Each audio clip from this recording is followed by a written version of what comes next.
booing Lando when he got on the podium, and again, like we just discussed, it's not his fault. Whatever happened, it's generally McLaren's fault itself. I thought that was allegedly they were booing him, but you were there though. That's just proof right there. Confirmation. Confirmation they were booing. Dang. And they were talked about this, and y'all said that if something happens in the pit lane, it's just part of racing, and then y'all gonna flip it on me. That's fucked. This is Red Line Ronit, and you're listening to the Turn 14 podcast. Let's do it. All right. Wow. Monza. Welcome back, everybody. Just getting straight into it. Oh, God. I mean, there's a lot. But we have a special guest. We do. Which is, I'm super excited for. I am excited about them. This is something we talked about a lot. We wanted to get more fans on, and we wanted to do more of this because why not? It's cool to hear from other people. So, ladies and gentlemen, welcome, Redline Ronit. Yeah. Let's go. What's up, guys? Clap. Awesome, dude. It's special because you just came back from Monza. I mean, obviously, look at the jersey. Yeah.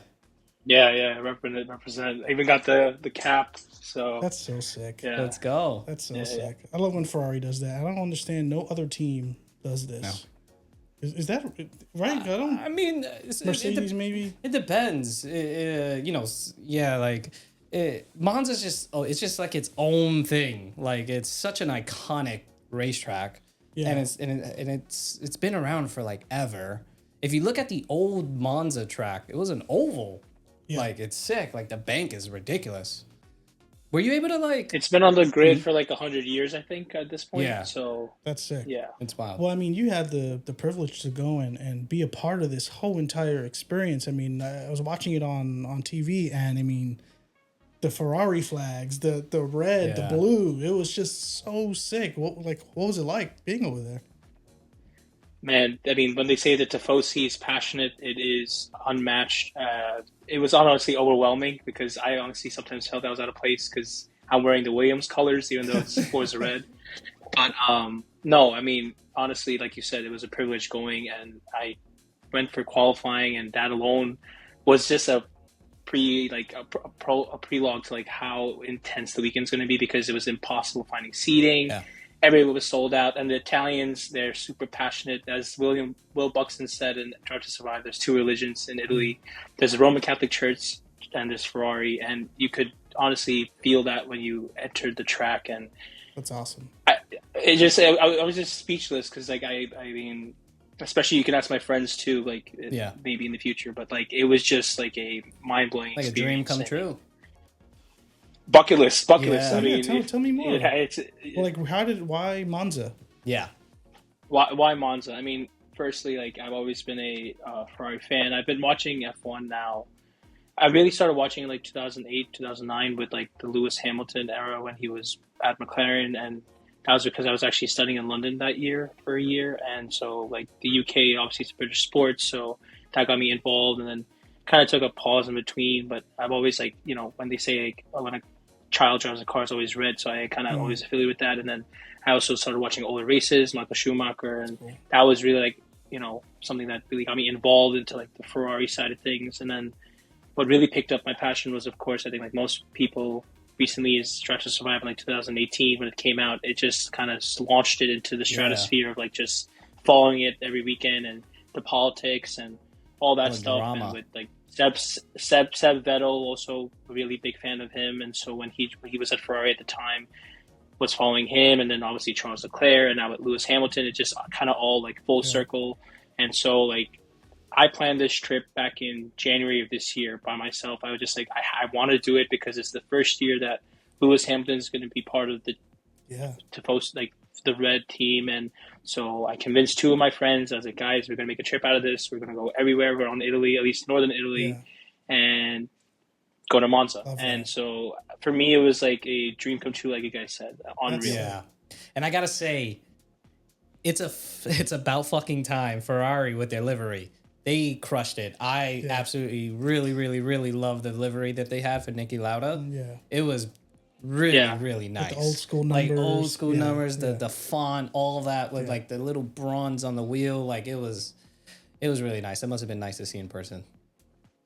100%. I mean, even the stitching. I mean, the only thing that I know everybody's saying Monza blue, but in my opinion, as much as it's a sick shirt, and I'm not saying anything like bad about that, sometimes it makes me feel like it is definitely behind their title sponsor because that is the case. But regardless, like you said, the car itself, crazy, the wheels, even the helmets, like Charles's, I think, full outfit because of the red helmet as well, throwing back to Niki Lauda's original, get up in the 70s and 80s was kind of surreal. So yeah, I mean, it was just, again, like it's not enough words to describe how amazing the experience was. That's awesome. Yeah. When you have such excitement about a trip or an experience and you can't even get it out for people to understand, it was a good trip. Yeah. Literally on the plane home yesterday, like it was a 9-hour flight from, because we flew into Milan, and so going back home, obviously Milan as well, and besides the race, we were there for about a week, and the amount of things we jam-packed was just so much to like digest that it all kind of like only came to like fruition in our head, like, oh my god, we did all this stuff on the plane home and all the photos, and even photos don't do it justice because it's just so much that we did, even besides this race, which is by itself was also just like, oh my god, you did like the ultimate Ferrari fan like experience. I saw you went to like restaurants, you went to like a museum or something like that. That's sick. So sick, man. Yeah, I guess I can get into it. So Monday, like when we landed on Sunday, we drove straight to Maranello because that's like the home of the Ferrari brand, and then Monday, we wake up. We're staying overnight, by the way, in the Maranello, like official race Ferrari hotel. So they have 3 different campuses on the property. One is like for Monza, one is for Daytona, other one is for Le Mans. And so we were in the Daytona building, and then morning of, we go straight to Maranello's HQ. We go to the iconic, Enzo Ferrari's office, with the big yellow Ferrari and also all the flags. So that was just like, that was the moment where I was like, oh my God, we are here, And then the museum, again, what an experience. Like, you guys have to add that to your list of places to go. Like, it is just like the amount of culture, the amount of passion, even amongst the people, like you can tell that the Italians, like no matter how bad Ferrari is doing, because we can talk about that later as the podcast progresses, but they're not doing so hot this season. But even then, like you could tell that they're a ride or die, and it's just awesome to see. That's sick. All the racing, all the heritage was in that museum. Got a bus tour of the whole campus as well. No videos allowed for obvious reasons, for like confidentiality, but we passed the Fiorano track. And then in the evening, we were really lucky that, through our hotel experience, that we could, if we wanted to, rent out a Ferrari to drive. So we decided on driving money, bro. Hey man, you gotta do it. It's one of those. It's like you only live once, and you're not wrong. Like I've reviewed my credit card statements as of last night, and let's just say, like living in New York City and doing this trip, your boy's gonna be struggling. Like definitely some ramen noodles for the next couple of months. Yeah, exactly. Instant ramen, but that's besides the point. Like we drove a 458 Spider, and that was just I can't imagine. It was just like a moment of like I was sweating because I almost teared up, tears of joy, because it's just like awesome. Did this, and so was this around like the track, that was just, or were you like driving around like the neighborhood when you were renting the car? Yeah, so we were in just like this neighborhood of Maranello, where again, that the thing is, like with all these Italian brands, at least the premium ones like Lamborghini and Ferrari and etc., they never deliver a car with 0 mileage because they themselves also test on the public roads, and so we went on the same routes that they go on to test their cars. Cool. And so it was basically the suburbs of Maranello, and I was with a professional driver, and whenever he told me to punch it, I went full send. I think I hit the fastest speed of like 180 kilometers an hour, which is like about, I don't know the top of my head, but I think that's at least 80 miles per hour or something. And that's from like a narrow, service road basically. And it just the power and the noise was just crazy. And that was just day one. You pretty much did like a little package, like a little Ferrari package. You can create this really like a little like seriously. What was that website? Travel Advisor or whatever. Yeah, let's just do like a full like F1 visit the experience. Museum, drive Ferrari, and then go to a fucking race. Yeah, that's sick. That's cool, sick, man. Yeah, and the peak, I mean, for all, at least my friends and I, besides driving the car, at least day one, and even this trip, because this is, in our opinion, the best place we had our food, was that famous restaurant that everyone talks about in Maranello, where there's that famous nonna who cooked for all the drivers. And so we were able to get a reservation there. It's called Ristorante Montana. And when you walk in, you just see the memorabilia everywhere. Michael Schumacher, Icons. big photo on the side, signature. And I was also lucky enough.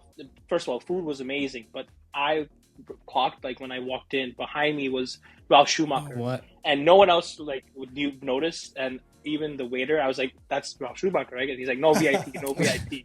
And I like play it off. And then as he was leaving, then the waiter was like, "Yeah, that's Ralf Schumacher." So I immediately was like, I didn't have time to like take a photo, but I definitely shook his hand. And I was like, "Big fan of you and your brother, like all well wishes and stuff." And I feel like one day, that's what's crazy. Like I met Ralf Schumacher, sick. you know, it's like you pretty much that's insane. Yeah, honestly, I mean that sounds like one hell of a trip to remember. Meeting royalty in a way, somewhat. 100%. And that was just day one, right? Because like we were there for the rest of the day. So day two, we went to Lamborghini. First thing in the morning, Ducati. Saw their whole production line. And I'm not necessarily the biggest fan of motorcycles. I do appreciate them for sure. But one of my friends, he religiously watches more than even F1, MotoGP. And so like just how like we are passionate about F1 and we love the Tifosi and all that. His mouth was frothing. He saw like the race cars, rider motorcycles, and it was just awesome. A lot of people are huge fans of MotoGP. I think Gunther just it's been on the news everywhere. Buying, I think he actually is owner of a team now, or got a stake in a team, and supposedly there's rumor. He's a co-owner. There's rumors of like Max and Lewis supposedly looking into like a team for MotoGP. I mean, too, Lewis showed up in a fucking bike. Which is a little much for me. He's he's such a drama queen. He's so dramatic. He needs to show up in like Italian flag motorcycles. Like oh god, that's Lewis. We were talking about helmets earlier. He did have a different helmet for the first time I think all season. I don't think he's had any additional helmets. No, I don't remember any like special a white edition. and yellow. Yeah, which was again nice. Kind of like a representation of like the Niki Lauda. Yeah. Thing.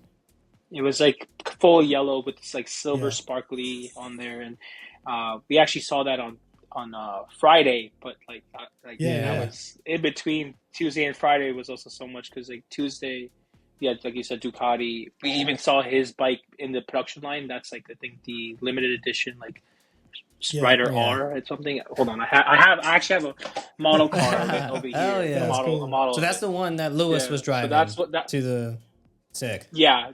Except this doesn't have the winglets and whatever, but like it's this model. It's not Lewis Hamilton. Yeah, it's not Lewis Hamilton. Panigale V4-esque. That's sick. Were you there for all like practice, quali, and the race, or did you go for only? I didn't go to practice. Truthfully, we went out to Thursday night at Milan. But we went to quali and were you able to go to that big event that happened where like it was kind of like the Pope coming out of the damn church? Like it was like Lewis and Charles there was like a sea of people just going so far out. Like, it was insane. I saw that. That was insane. He was like the Pope. They were both like the Pope. Yeah, they were both literally the Pope, which is wild. Yeah.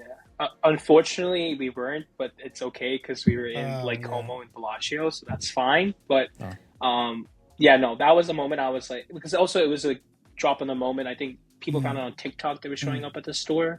It was not like public news. And by the time we saw the videos, it was the night before us hitting Milan. And so it was just like, it is what it is. We didn't make it. That's sick. But like you said, it was an army of people who worship these guys. Like they were gods. They are gods in Italy. That's wild. And I saw the one clip where like Lewis said Forza Ferrari to the crowd, and it just exploded. And I just was like, everybody thought him transferring from Mercedes to Ferrari, he wouldn't be welcomed. Yeah. I think he is part of the Tifosi loves him. There's nothing he can do wrong. Yeah, they love him.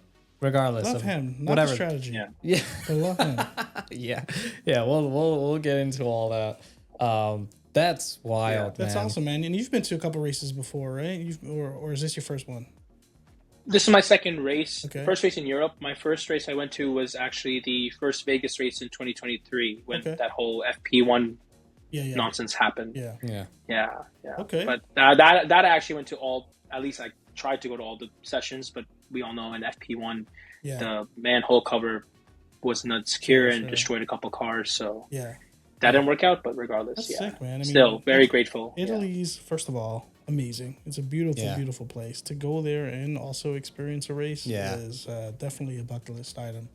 And from your stories and all of that, dude, it looked like you had a blast. And it looks like your friends also had a blast, which is really, really cool. We always say, man, we always encourage people somehow to like make it to a race, whether that's GA tickets or like just go for at least one of the days. It's definitely something I think people should do just to kind of experience not only just the race, but the whole environment and culture that it brings to it. It's so incredible, and it's one of the best things I've experienced. It's the best way to get somebody that's not 100% a fan to be 110% become a fan. Like you guys have been to Miami, right? Yeah. We went to Miami last year. Yeah, we thought about it very heavily about going to either Austin or Vegas this year, but we're still kind of figuring out. That unless someone wants to invite us. Listen. I'll take free tickets. But we definitely want to go to another race. I mean, it's gonna happen. It's gonna happen. It's inevitable. It's just a matter of like, do we wait the next year to go to one with the new regs? Would be pretty cool to see, and then figuring out like, because I feel like this, even though this championship fight is still going, I just have a feeling it's either gonna be determined by Vegas or before. Right. So that's typically what unless we have like a crazy Lewis Max situation like we did in 2021, which I don't think we will ever again. But who knows? Well, I mean, can we please get into the race? Because I can't hold it in anymore. I am just so frustrated with how Ferrari handle things. I'm frustrated with McLaren. So however we want to get this started. Please. I mean, how was it going to qualifying? Like, how was that whole situation? Like, so we know that we had Max, Lando, Piastri, Leclerc. Was it George and then Lewis for starting? Yeah, George and then Lewis, right? I don't really remember anybody outside of that. I know I have it somewhere, but I think for me, qualifying was such a big eye opener for me. Not only with we could go into the Ferrari strategy, but Max. I have to say, he's in a fucking league of his own. I cannot believe he managed to pull on the literally, and I say this all the time, either the third or fourth fastest car out of nowhere. Like, just everybody's focused on Ferrari and McLaren, the battle between them two, and then out of nowhere, Max just fucking pulls an incredible lap. I mean, so okay. So here's the thing. I'm just saying. I'm not as shocked actually, because I'm more shocked of his Japan quali. I'm more shocked for that one. But he's always been fast in the straights. The whole, they've always been super quick, and with this being mostly straights, I guess I can see. But what's weird is that he was not showing that in either practice or like any of the practices, even the prior races before that. Like, I thought Red Bull was done. Like, I'm going into like the the Hungary, like the whole situation with Christian and all that, and then they haven't been competitive. He hasn't really won a race. Like, this is his third win, I think, of the season, fourth win for the season. That's insane. That's rare. For him, right? So it's like to come out of nowhere and get pole. I don't know. I was really looking forward to that first lap when the race started too. So I was kind of happy because finally, like I was assumed like I wanted to see the fight between Max, Lando, and Oscar and how they handle that. But we'll get into that. But yeah, Max was. I don't know. He blew my mind, honestly. I was really shocked by, just out of nowhere, how fast I mean, he is called the Flying Dutchman for a reason, and I mean, I also was shocked, but I mean, not shocked is the word. I guess disappointed in Ferrari because I guess it's their race that they have to, I guess, present well, and not saying that they did terribly. I mean, obviously, going into this race, we had Lewis getting the 5 place grid penalty from Zandvoort, so that was inevitable. But no, I mean, the crowds also like. You were asking about qualifying. What was the energy like? Like, regardless of how both the Ferraris did, it was still like cheers everywhere. And even when Max got his pole position, it was no like distastefulness, and everybody was just like applauding and I guess pure on shock just because of how, like you said, his performance was, and no one was expecting it. They were expecting the McLaren to have a league of their own because they are super fast in the straights, right? Yeah. But the fact of the matter is, Max is, in my opinion, one of the honestly top 2 drivers of all time. Yeah, he's fantastic. And so like he knows how to extract anything out of a car, even if it's a shitbox. And he clearly, and not saying the Red Bull is a tractor, not at all. Not saying that, but it's not again obviously top two cars on the grid. But what he did was pure magic, and the fact that he also. I mean, I know we're talking too early about the race, but during the race, he was just putting in fast slap after fast slap, and it was just so impressive. Yeah. Well, I'm incredibly pissed at Ferrari. Yeah, let's get into that. Lewis has a 5-place grid penalty. Charles Leclerc was only maybe 100th of a second away from Max. Why not use Lewis to tow Charles to get the pole? Why not do that? There's no reason why you shouldn't be leaving Lewis to do his own thing. Yeah. Why not? I don't know. What do you think? I mean, I have no words. I mean, honestly, it's the wall of clowns at this point with their strategy team. They keep, and I think honestly, my opinion with the whole Ferrari situation is that corporate is too involved. And I think, I don't want to blame necessarily Fred Vasseur because he has, at least in the past, has shown that he has a lot of fortitude and he knows what he's doing. Like even in GP2 when he was managing Lewis and when he was working with Charles, clearly he knew what he was doing. And that's why maybe Ferrari pulled him in, at least initially for Charles Leclerc. And now even with Lewis, the chemistry, I think, with the principal is fine. I think it's everything else around the outside, and especially coming from the top down. And even now, as of this morning, I saw that the lead engineer is being pulled from Ferrari into Sauber. There's something happening in the background that I don't think anybody knows, and I think Fred doesn't even have a handle on that himself. That is kind of just adding to the demise of the team. This team, and also doesn't help that Lewis is someone who came from the Mercedes/McLaren family. That's been his entire life, so it's that British mindset because all these teams are British, and he's now trying to adapt as quickly as possible he's not at his age because he's also coming towards the end of his career and now just trying to get this 8th world championship. It's I gave him a lot of credit because as much as he is not showing what he can do this season, he's still, I think, his comeback during the race, right, from P10 to he finished P6. He did a lot of good overtaking during the race, and it's only the package that Ferrari can build for him. But again, I don't understand why the team decided to rebuild a car 95% going into this year when last year they had a better package. Just to make sure that Lewis can drive better. I feel like he's pretty adaptable, not as adaptable as someone like a Carlos Sainz, but I think he's still good that way. But for them to revamp it to the point where even Charles is struggling and fighting the car. Because I don't know if you guys remember in qualifying, Charles almost had a moment where he went off the track for a split second and he lost the car because he just was going beyond the limit. So and Charles, I think, is honestly the best qualifier on the grid, even better than Max. I think Charles is the best qualifier, but even with him struggling, I think that's all a problem with the package itself. I don't think it's the driver. No, I mean, I agree. I don't disagree. But for this particular moment, you are at your home race, probably the biggest Italian race that you need to be. One of y'all needs to be on pole. Charles is only he's literally hundredths of a second behind whoever it was at that point. I guess it was Max or it was Lando. I don't know. Yeah. You gotta get him to pole. And this makes Lewis look like he's not a team player. How come Lewis didn't suggest this? I don't get what the benefit is of Lewis not going out. I think they should have. Yeah, I agree. I think they should have used Lewis to tow Leclerc.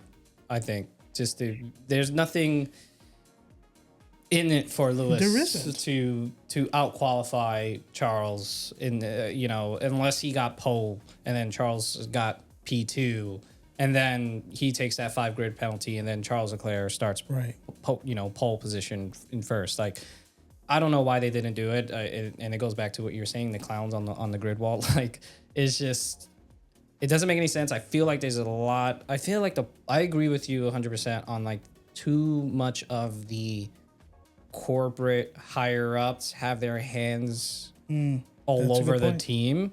They gotta like take a step back. And I know Lewis is such a huge icon in the sport, and he is probably bigger in the sense like he's like bigger than the sport in a way, and he has such a huge following. But I don't know. I think they should have just used him. Like, let's actually, it's a home race. Let's use you to get in, pole position for Charles. And then, you will make up your positions as you did well during the race too, So it was kind of a big flop on Ferrari with qualifying. Ferrari. Yeah, I agree.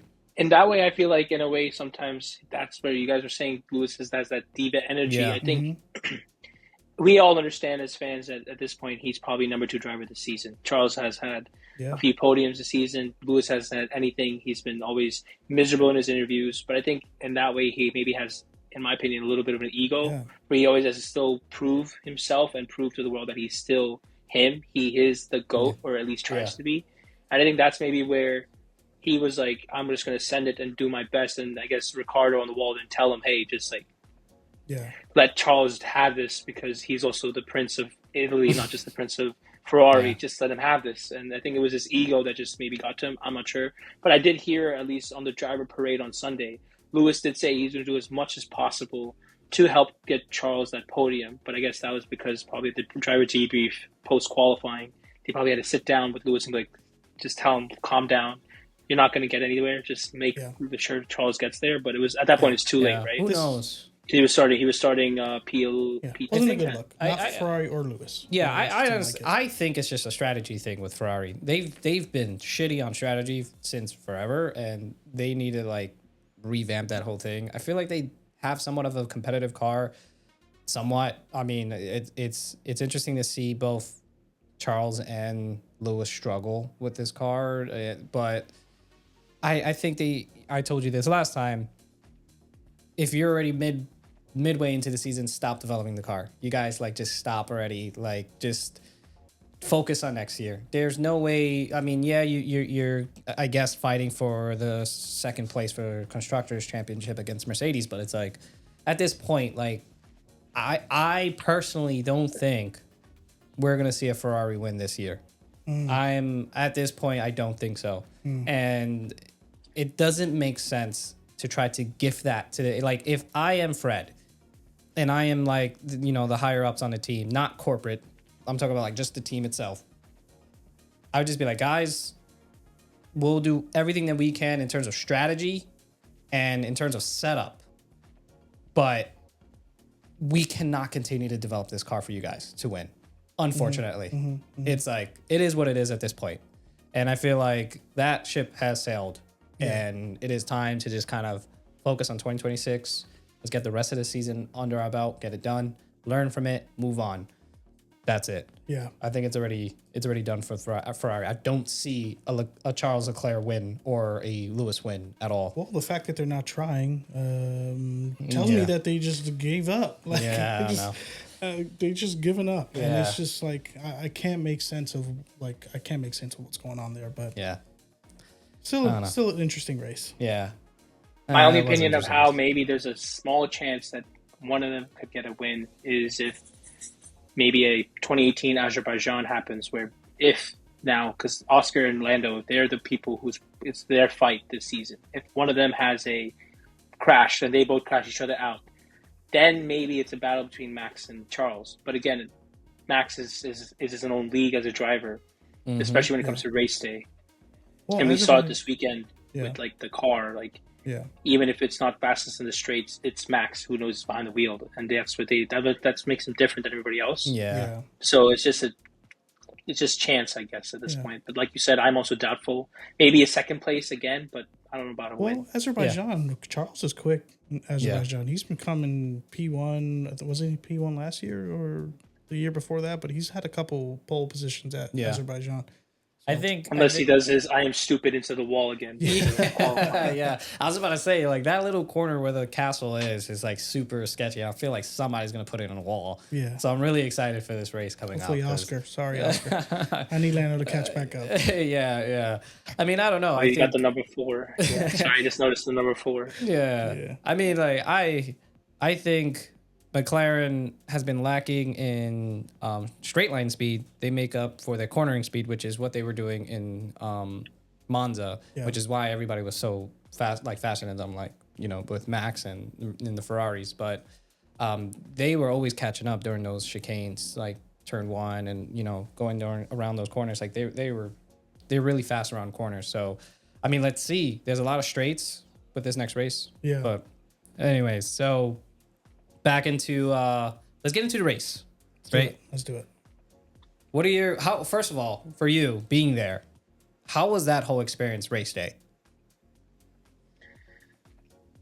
In a couple words, I mean, the biggest one, I guess, was stressful because we had to get there like early. Yeah. As I said, because qualifying already kind of gave us an appetite of like what to expect, and being that this is the day where like it's Monza, so there's so much like culture and passion behind it. Like, so in the morning we had to leave at 9:30. We reached the race at like 11 because it's about like 2 hours with everything, bus, train, all that. I can imagine the traffic. Getting there, traffic was horrendous. The trains, it was worse than the New York subway. Wow. Like I literally had someone's armpit in my face the entire time. But you know, it is what it is because everybody's going for like the Italian fashion. But then getting the seats, I was very fortunate enough that, you know, even because I pushed like let's get there early. We were at the end of the Parabolica, so there was some seats over there. So like here's the track. Sorry, here's the track. This is where I was. Like, nice. And there's just a little bit of the marshals over here. So the view was kind of perfect. With Monza though, we found out that a lot of the TVs were just busted. Like for some reason, they were just not working, and so typically around the Parabolica, there's a massive TV for all the fans. It was not there at all. So I basically had to rely on F1 TV and the F1 app and the Amex, you know, free radios. Yeah. Because otherwise, like, it was kind of impossible to tell what was going on with the race. But that's besides the point. And yeah, the experience was just crazy because I at least was so close that I could smell the fuel and the rubber, and like I could feel the wind from the cars. And what was surreal is like seeing how far the gaps are between each car, because Max like had a dominant lead, and you would just wait like a couple seconds, like 10, like at one point was it like a 4-second gap. Yeah. Like, you could actually feel it, like how much slower the McLarens were compared to Max, and that was just like a surreal moment to feel like, okay, like because you can see on the map like, okay, where they are, but just like that's one thing on TV and on the screen, but watching it and like understanding, like it's just like he was in a league of his own that day. Yeah. I don't think people realize a 4-second gap is a lot. That's unbelievable. And I mean, especially like just how fast these guys are going, you know, to put it in perspective, it, like you have to really be there to like see that, you know. It's like, it doesn't, like, we could tell you this and it's like, oh, 4 seconds is not that long, but really think about it. Car passes by in 250 miles per hour, you wait 4 seconds. That guy is gone. 4 seconds, and then the next car comes. It's just like you realize the gap is tremendous. It must have been cool though to see the DRS train, because it was going on for a while, especially in Monza. It happens a lot, but just to see them whip by, I mean, I'm sure that was insane. Right. So I want to know. I'm sorry. I want to know lap 1, Monza. I cannot imagine the roars that was going on during that whole entire. Oh my God. I can't imagine. Just turn 1, Monza. How was that whole experience? And if you could go into a little bit of the battle between Oscar and Charles Leclerc, how that whole experience was being there. It must have been wild. So yeah, the first like everybody was just like quiet at first because you're just like waiting for the start, and as soon as it goes, like you see the red flares, everybody rooting for Charles and Lewis. But then everybody had that shock at like that horror moment because when on turn one, I remember Max, cut the corner and taking it over, and people are already like cursing, saying that was like bullshit that Max did what he did and he should get back in position. And Max being Max, he didn't. So that was already like a big like point of contention where people like yelling, just saying like, can I curse? Yeah. Like Vafanculo, Vafanculo, and all that shit. So it was just like, cursing Max out, and then the whole battle between Oscar and Charles, like it was just a lot of like, like a lot of like seeing like the back and forth, and eventually like when they came around the corner, it was not necessarily like rooting for Charles. It was just like, andiamo, ragazzi, andiamo, come on, and it was just like more. Just hoping because we were sitting on the parabolica at the end of the parabolica where the gravel trap is. And so that's also a point where people could have crashes. Like, I don't remember if you remember a few years ago where Charles just went straight into, I think in Monza, straight into like the gravel trap over there and he crashed out. And so people were just worried that he would he just stays on the track. Yeah. So, yeah, that was really, the first lap, that everybody was disappointed that obviously Max took the lead. Yeah. And even when he gave back the position to Lando, he got it right back. That other point where then he went back to go, like it was all like, that must have been cool. Just like that must have been cool. waiting for it to happen. Yeah, I know. I want to go to a race. This is getting me excited, man. That must have been wild. But I'm sorry. I was on the edge of my seat seeing Oscar and Charles fight because I'm like, it's about fucking time Oscar gets some fucking, like, somebody on his ass that knows how to drive, that's, like, on him, that's not gonna, like, that's not his teammate, but also, like, knows how to drive, that's not gonna just give up. So it was really cool to see, but I think it was just too quick. It was just, it was fucking McLaren's. I mean, I thought Leclerc had it for a long time, which is fine, but Max is slick, man. When he goes to give back the position, he barely lets them get in front, and then he pushes again. That son of a bitch. He's so dirty with it, man. He finds the gray area. But like he's smart, man. I've gained absolute savage, dude. So much more respect for that guy this year. Just because in that way he kind of reminds me of like Schumacher, because like even like he was like kind of dirty back in the day. Like as much as he's the greatest of all time, the reason why he won and what he is like he was not the cleanest driver. Like, and I think in that way Max kind of like he almost is like the modern Schumacher with his dirty driving. Which whatever said and done, like he, as you guys say, he finds the gray area, the loopholes. And he tries to extrapolate as much as possible, which is why he's a four-time world champion. Yeah, so exactly. I can't blame the guy, honestly. No. Like, we all want to rag on him, but at the end of the day, he is Lando needs to take some one notes. of the best drivers. Seriously, all the drivers need to take some notes. Yeah. I think. I mean, I don't want to get into Lando, like, whole team order nonsense. I mean, shit. I mean, I really have my own else, opinions. Well, there was a Lando little bit of a crash mid. Oh my god! I thought that was going to cause a yellow flag. Bearman, was it Bearman and was it Carlos Sainz? Carlos Sainz. This guy. Carlos Sainz is just having the most shittiest year. Yeah. But do you guys think it was a mistake? I mean, not to interrupt our conversation, but do you guys think it was a mistake that Ferrari did what they did and they brought in Lewis and switched? Oh, I don't think so. No, I don't think so. Because he still stands as the last winner for Ferrari. Damn. Yeah. Damn. But that's also crazy. like Ferrari's fault with changing their fucking car for some weird reason. But maybe you're right. Maybe they try to do this suitable to Lewis. But then again, it's like, I don't know. I don't think so. I feel like they brought Lewis in obviously for cultural reasons, and he's such a huge icon. PR, money, all that money, blah blah blah. But Lewis has so much knowledge and experience with and developing teams, and he's worked with McLaren, Mercedes, Niki Lauda, like all these guys, and I feel like to help with the 2026 regulations, and to get Ferrari back to where they were, They need somebody with like a veteran to really help them. And it was a great opportunity for Fred to just be like, yo, I've worked with you before. You come here, like, let's get this going. We're going to be developing a new car, new regulations. You can forget about all this bullshit with these, with this regulations with these cars. Has been such a struggle for a lot of drivers. Alonso, Lewis, all like the OGs really that are still driving. The guys with a lot of experience are really struggling, because it's just so different. But I'm really excited to see what happens next year. Yeah. It gives Carlos too an opportunity to do well at Williams, build a name for himself there, and kind of Albon's I believe in Williams. I believe in Williams. I really do. I think James Vowles I really do. And really a good principal. And what but also look at how Alex Albon's been doing this season. Yeah. P5, P6, Yeah. P5. So like he's showing his own as well. Yeah, if they've had any doubts about Alex, this year is just he closed the door on that quick too. And I feel like in a way Williams needed somebody like Carlos Sainz too. And Alex also needed somebody like a Carlos Sainz as well. It kind of, I've always said this from the beginning, it kind of lit a fire under his ass because now he needs to show that he is their number one driver and that he knows what he's doing. He can help push the team forward.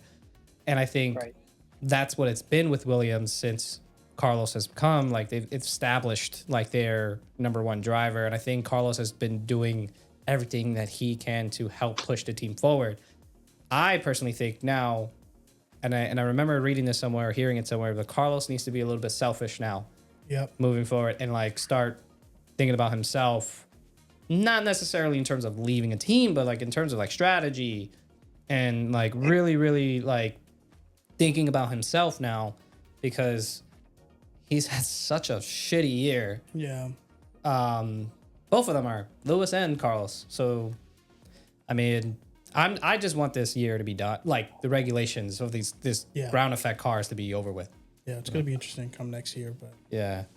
And we have Cadillac, a new team, so that's also going to add some more fire to the. So and we're bringing our boys back, you know, Valtteri and Sergio. That's going to be major. I cannot wait for that.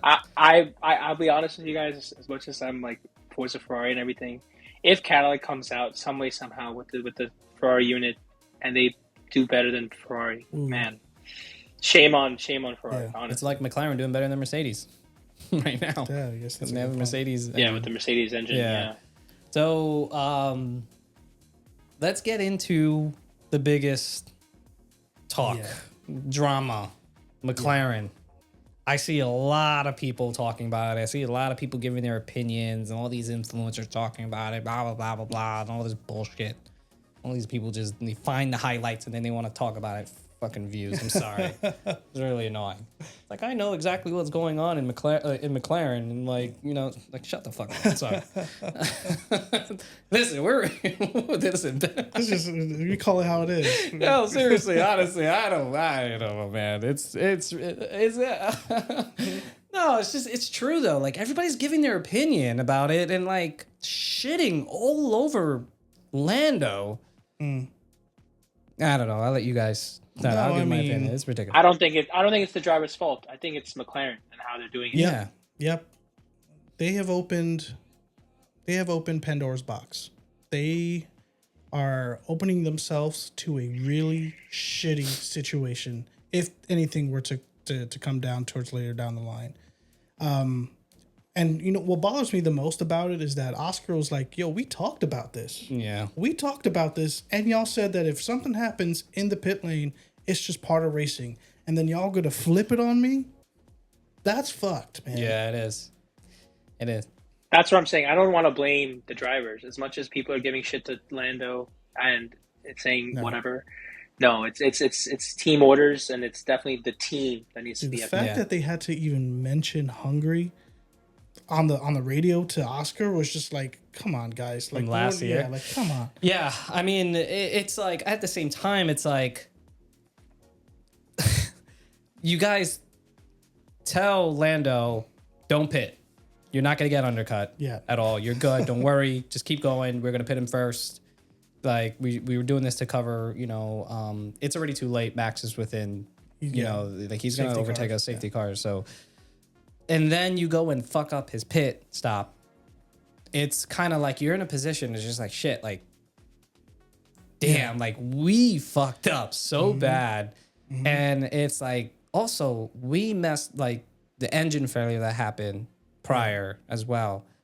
I'm just like the F1 gods do not want Lando to win this championship at all.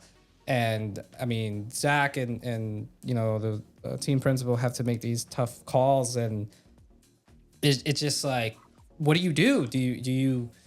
I personally think, they should have allowed them to race because Lando was quicker than Oscar all weekend. Yes, he was. And I feel like he would have overtaken him anyways. And I feel like if they would have allowed Lando to do that, it will shut up everybody that just talk shit about Lando and that Oscar is like, you know, bad. Listen, I think they're both great drivers, but I am a Lando fan. I do want him to win. It doesn't make Lando look good that they did, you know, they did this papaya rule stuff because they haven't done it really all year. And then they decided to do it now because they messed up. And I could understand, like, okay, last year, Lando allowed Oscar to, you know, overtake him because they messed up the pit for Oscar. But that was also last year, right? So it's like bygones be bygones, but it's like, I don't know. I still think if they would have allowed him to just race, I think Lando would have overtaken Oscar anyways. It's too big. There should not be any IOUs from the previous season. There should not. No. There shouldn't be. It's just too big of a risk. You are putting yourself in a really shitty position because if shit turns out that it comes down to 3 points at the end, that's fucked. And that means that even if, let's say, Oscar, like, God forbid Oscar loses, Oscar's going to be like, y'all cost me a champion and I'm going to championship and I'm going to leave. Like, it's just, it's they open it up. However, on the flip side, if I had to play devil's advocate, it just makes it exciting for us for Lando to get closer to the championship. It does. And I do want him to. I do think he has a shot. He's made a lot of mistakes this year, but I don't know. I said this last time. There was a lot of hate for Lando for like no reason.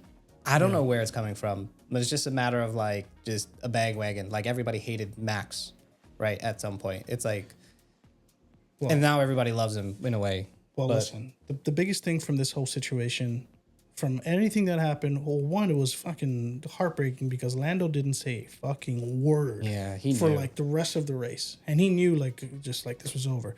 But the fact, again, I'm going to say it again, the fact that Oscar mentioned on radio saying that y'all told me that if this happens, we should be good. The fact that he mentioned it on radio tells me that he's letting everyone know like they had a conversation about this and they're still doing it. He just wanted to kind of give them that's a shot at the team. To be honest with you, I'm just very, very disappointed at how they're going to handle this, and they're playing with fire. They really are.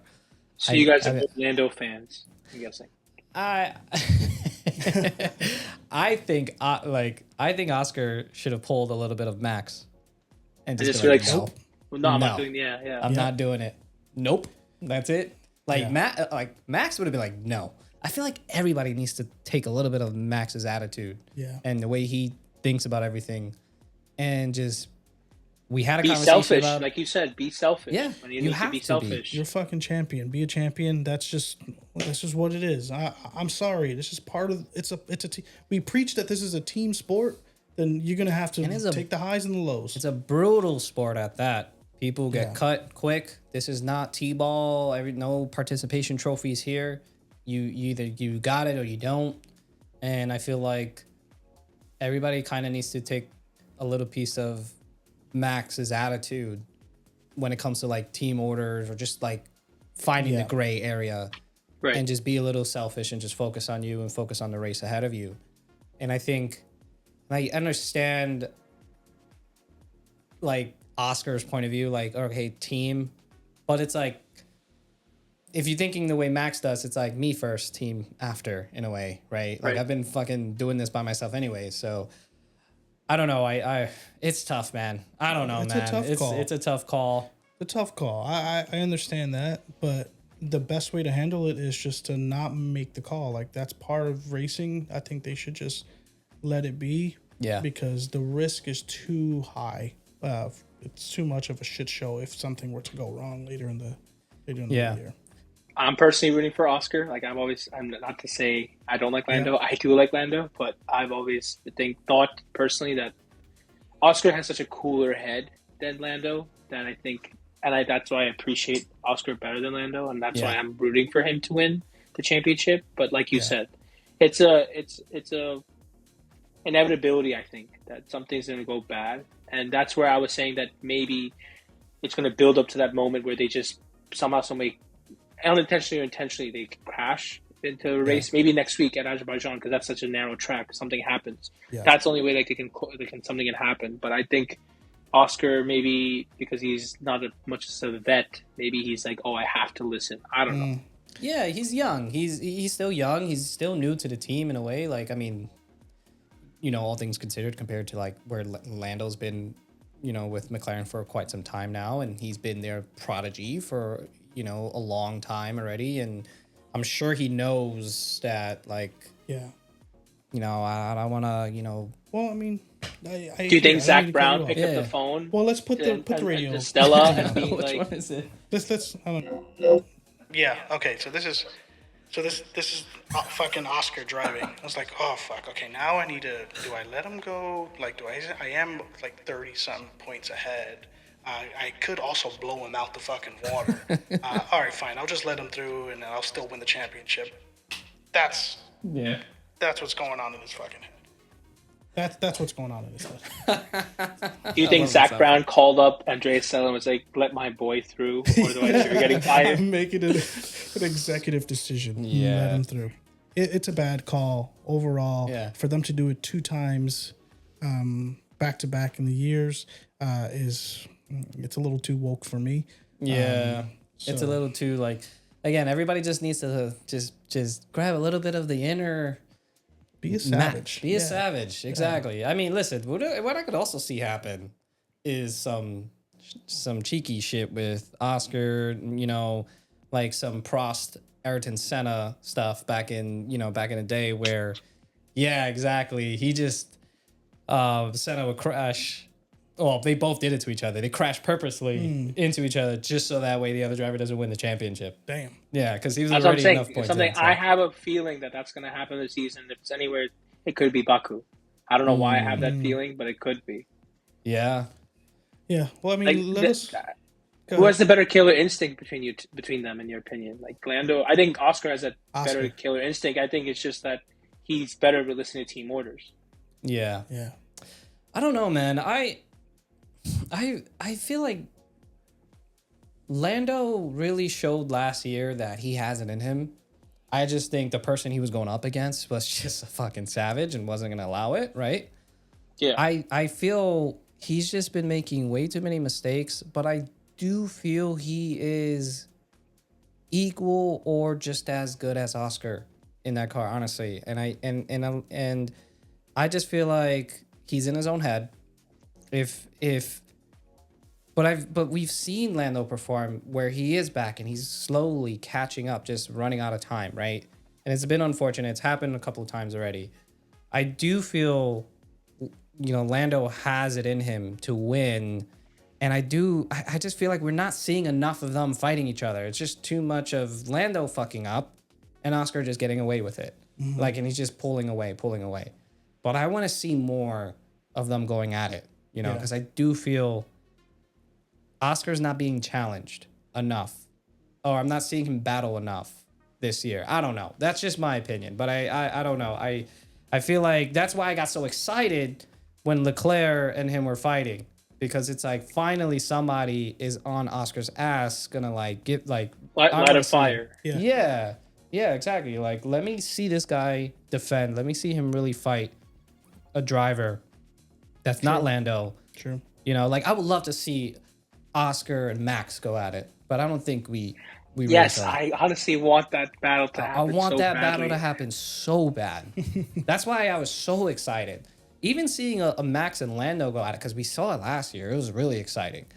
But like, I want to see Oscar get challenged, and I don't think we've seen that. That's my hot take. No, I mean, when he was behind Leclerc, he was bitching a little bit about it. He's like, oh, he's braking on their turning. And he's like, well, bro, you better fight for that position.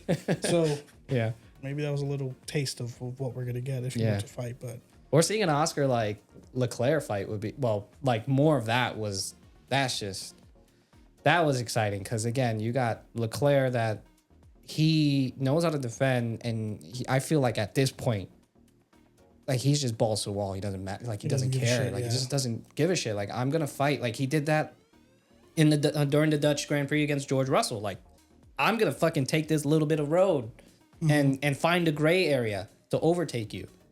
And George was complaining about it as well, but it was a legit overtake. He kept that last wheel, over the line, and he was able to get it done.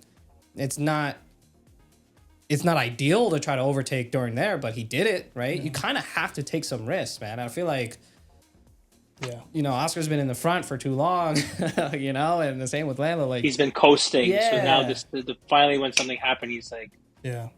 I mean, I don't know. That's my opinion about the whole, the whole Lando and Oscar thing. I feel like Oscar's not being challenged as much. Because when he does, by Lando fucks up. Yeah. Immediately into a wall. Immediately, yeah. Like during the Canadian Grand Prix, which was... Well, let us know your thoughts. I mean, do you agree with the McLaren decision? What would you do differently? I'm curious to hear what other people have to say about this, because this is probably one of the more controversial things that's happened for a little bit. Yeah, no. Yeah, like, let us know for sure. And... for you, Ronit, I mean, do you have any other takeaways from the Monza Grand Prix being there? Like any other like thoughts, takes about the race, about any highlights that I feel like we didn't speak about for any of the other drivers? I am thinking of one, but I want you to go ahead and speak your thoughts. I will say that. The DRS trains, both from Carlos Sainz and also mainly Alonso before his failed suspension. Yeah, I guess Alonso was either, I don't know what he was doing because again, like I didn't have a screen, so I had to rely on my phone a lot to see what was going on. But I guess he was trying to either help Bortoleto catch up or something else. But that was something that I guess was interesting. Kimi Antonelli, he had some good overtakes in the race, and especially him being also the other talent in the grid. I was happy to see him doing well. But yeah, otherwise, like the main highlight for me, besides obviously the race itself, was the post race that made that famous, crowd on the track. That was, I think, probably the coolest thing ever. Were you because in there? In Vegas, I was there. I was behind the podium, but regardless, like because there's only two entrances, one from the podium side, and then one behind the podium, and so we had to go backwards to like the beginning of the Parabolica. And then run onto the track. Wow. And by the time we got on, it was just like mayhem. The Dutch anthem was already playing, and so the whole like big Scuderia flag was there, and so we couldn't get there. But the sea of red with the flares, and then the tricolore at the top. I love that. That was so cool. I love that everybody was singing Max Verstappen. I love even they were ruined. That was sick. They were ruined for Max, but what was shocking was like they were booing Lando, and like I was just like that. Yeah, they were booing Lando when he got on the podium, and again, like we just discussed, it's not his fault. Whatever happened, it's generally McLaren's fault itself. I thought that was allegedly they were booing him, but you were there, though. That's just proof right there. Confirmation. They were booing. Dang. And they were rooting for Max, and they were not happy with Lando. Damn. So I think everybody's a Max fan, low key. Oh yeah. Just how everybody's a Ferrari fan, low key. And now he put it in the fastest lap in F1 history, right? At this race. So, and again, his performance just lap after lap, purple. Doesn't matter what tire. It just shows like he's got that special blood in him of like he's an all-time great. He's a natural talent, and I think it was really savage because a couple of days before, Lewis Hamilton tweets, "What's the fastest lap in Monza?" Something like that. And then just Max comes in and just fucking puts in the fastest lap. My time. He broke the record and all that. And it was cool to see everybody appreciating Max winning. And then again, I feel like the reason why everybody was so excited for him winning, because nobody was expecting it. Yeah. Nobody was expecting Max to win. Nobody was expecting him to get pole. Nobody. So everybody is just like appreciating the GOAT while he's here. And it's just like, singing the anthem. You know, we haven't seen him win for a while, and it's just bringing back all those like it was awesome. I love to see that, you know, and you guys think Tifosi is large, man. Even at Monza, the presence of not just McLaren fans but Max fans. Yeah. Their passion is, I think, equally matched with the Tifosi because there was a lot of people dressed up as the full line fits. That's it. Hell yeah. And like a lot of Dutch fans, and like on the speakers you could hear the Super Max song or that other song. Like they're equally as passionate as the Tifosi. That's awesome. Like I feel like Zandvoort would be in another crazy experience, not necessarily for the race, but for the passion for the Dutch fans. The Flying Dutchman, right? That's awesome. Did you any chance you were able to meet any drivers at all while you were there? Only Ralf Schumacher. I mean, that was. I have photos of like the guys on the podium, like going inside, and I guess what was lucky, not driver related, but I guess I was on the track and going on the way out, I was able to sign the track and even got pieces of the track. Oh hell which yeah! Is really cool. That's dope. How many pieces? Just those two? So, I mean, listen, they're both green. Oh, that's I guess, sick. Oh yeah, that's awesome. That's yeah, that's cool. Any pieces of cars anywhere around the rubber from the tire or anything like that?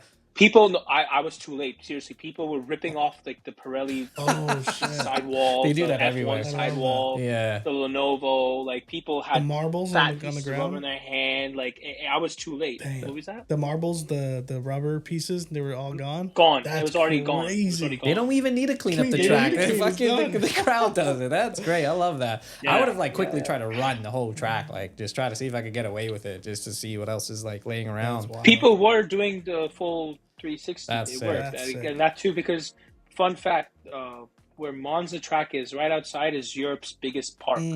So everybody goes to the park, and all the locals, once the racing's done, they actually are allowed to go onto the track and just do it as a regular resident on the track. That's cool. So that's awesome. Cool. Yeah, that's cool. I think I want to end it on one last thing. Hadjar, I gotta give it to our boy Hadjar starting in the pit lane in points. I don't think that's one thing a lot of people weren't realizing, but listen, more of a reason why I think that also went over my head. I'll be honest. I mean, there was a lot going on, but it's just something I have to highlight. Like Hadjar was definitely rookie of the year. Rookie of the year, yeah. More reason why he's rookie of the year. We said it from day one, from here, that he would do well, and he was our guy. And so far, he's proven that. Yes. Do you guys think he's going to Red Bull next year? Yes. Yeah. Yes. I can see that happening.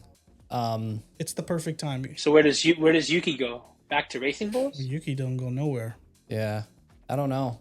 Because that Aston Martin is not going to get rid of Lance Stroll. I hate to say that. Unless Fernando retires. Then maybe. Fernando ain't retiring.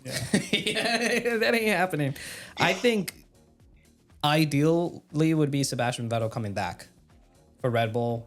Or if Lance was to leave, Sebastian coming back to Aston Martin in the new regs with Alonso would be fucking iconic. I think would be amazing. But also seeing him come back to Red Bull will be really cool too, because there has been rumors going around saying, some things about him he's not done with F1. But I don't know. I don't think Yuki's gonna have a seat next year. I don't know exactly what's gonna happen, honestly. But if Hadjar goes to Red Bull, you guys can see Seb driving again. I can see Seb not driving, but at least in leadership or at least, I can see both. Race I can see both. I feel like Seb didn't finish on a high, in a way, and I feel like he still has it in him. But if he wants that, I don't know. Again, this is all speculation, rumors I was hearing, but it would be cool to see him back. But I could for sure see Seb as a leader, team principal, owner, or something like that. But if Hadjar winds up going to Red Bull, I don't know what happens with Yuki, because it's what do we do? I mean, Yuki could go back to Racing Bulls, and then he's fucked right now. He's fucked. He's not nowhere near Max. He's just there to fill a seat right now, and it's quite honestly embarrassing. And I don't think he wants to continue to embarrass himself. So he's probably gonna get out of there. To be honest. Yeah. But anyways, I don't know if there was anything else that we want to finish up on. That's it. I think the McLaren stuff was crazy. I think that was a big part. Ferrari. And next we race, have Azerbaijan. Love this cool. track.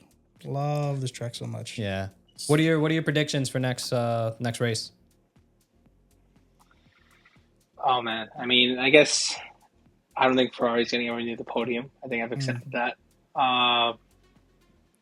Being that, the fastest car in the straights of the McLarens, it's going to be one of the two on the top podium. I personally, like I said, I want Oscar to win the championship, so I'm going to give him the win.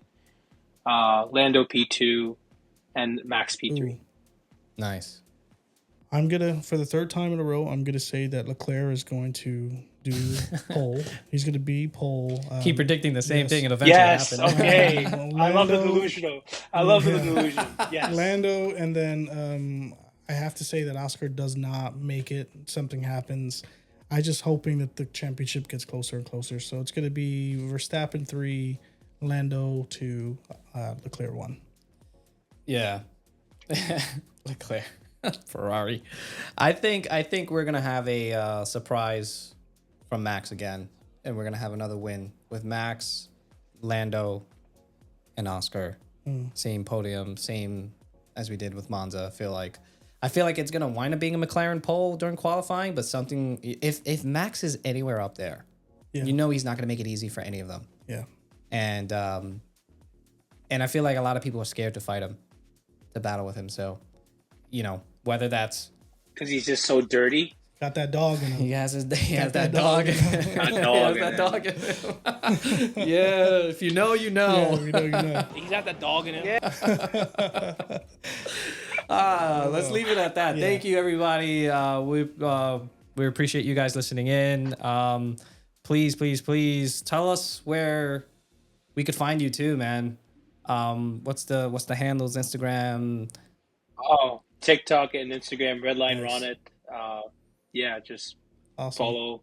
And thank you guys for having me on. Really appreciate it. Had a good time. Man. Well, thank you again. Everyone like, comment, subscribe, do all those things. Yeah. And I guess we'll catch you on the next one. We'll catch you on the next one.